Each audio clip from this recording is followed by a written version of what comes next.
Hello students, today we'll discuss the physiological responses caused by the hormones of the endocrine system. There are hundreds or even thousands of physiological responses that result from hormone action. There are approximately 50 hormones that are secreted from 20 endocrine structures found in the human body. Of these endocrine structures, 8 of them are major endocrine glands. The remaining structures constitute endocrine tissue residing within other organs of the body. For the sake of our discussion, we will limit the scope of our conversation to only 18 of these physiological responses caused by 23 hormones, which are secreted by about 14 endocrine structures. Let's discuss our first physiological response. A general sense of well-being is brought on by one of the hormones secreted by the brain. The hormone in this case is sometimes referred to as the happy chemical. So our first physiological response is happiness. The hormone of the body which promotes healthy sleep is also important in synchronizing circadian rhythms, or our 24-hour cycle. During the night, the levels of this hormone increase, prompting a state of, or a feeling of, sleepiness. So our second physiological response is sleepiness. When the body needs to decrease the amount of blood that goes to certain tissues, there's constriction of the blood vessels. There's a hormone which stimulates the contraction of smooth muscles found within the wall of these blood vessels. So our third physiological response is vasoconstriction. Whenever there are low levels of calcium in the blood, this is corrected by the secretion of a particular hormone. This is accomplished primarily via the resorption of calcium from the bone. Metaphorically, one can think of bone tissue as a bank of calcium. When the body experiences hypocalcemia or low calcium level, this mitigating hormone is secreted and facilitates release of calcium from bone tissue and into the blood. The secreting structure is actually a set of 4 very small endocrine glands found within the neck. So our fourth physiological response is increase in blood calcium. Our next physiological response is the antithesis of the previous one.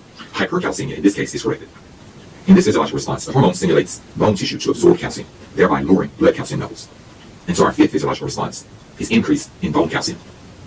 The next physiological response is retention of water. During the filtering of blood in the kidneys, much of the water is placed in the urine. To prevent the excess loss of water, a hormone promotes the re-entry of this water back into the blood. So our sixth physiological response is the retention of water. Okay, let's look at our next 6 physiological responses. Okay, number 7. In order to perpetuate the human race, it is necessary that the female body provides a safe haven for the fertilization, development, and production of the newborn. So our 7th physiological response is going to be female reproductive development.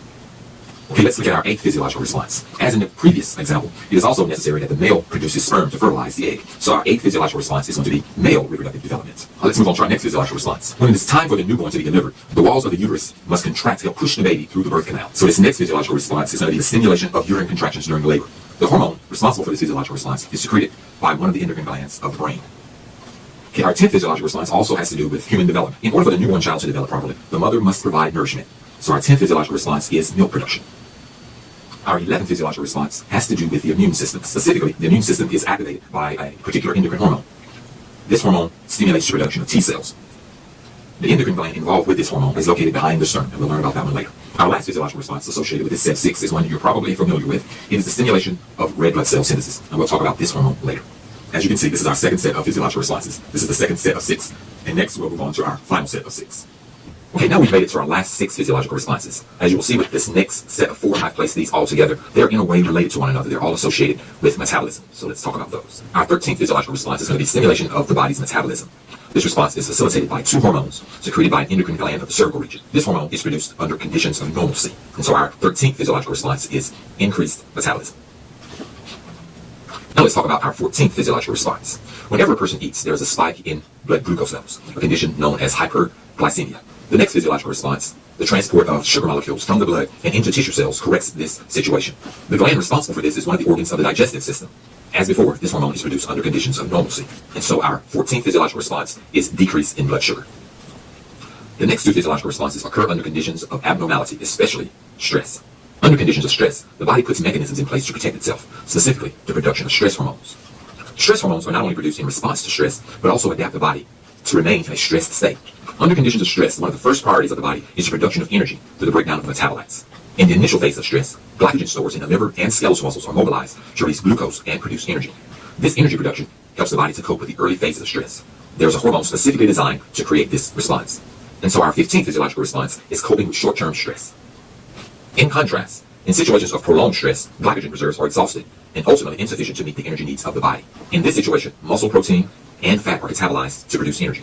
And so our 16th physiological response is coping with long-term stress.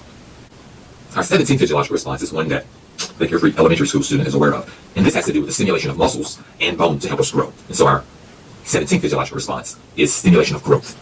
Our 18th physiological response doesn't fit as neatly as the other 17. This has to do with the production of stimulating hormones, hormones that actually cause other hormones to be released. And so these are the stimulating hormones and hormone releasing factors. So our 17th physiological response is going to be the production of stimulating hormones. And so this concludes our 3rd set of 6 physiological responses. And it also concludes our 18 physiological responses. And this concludes this lecture. Hope you've learned a lot.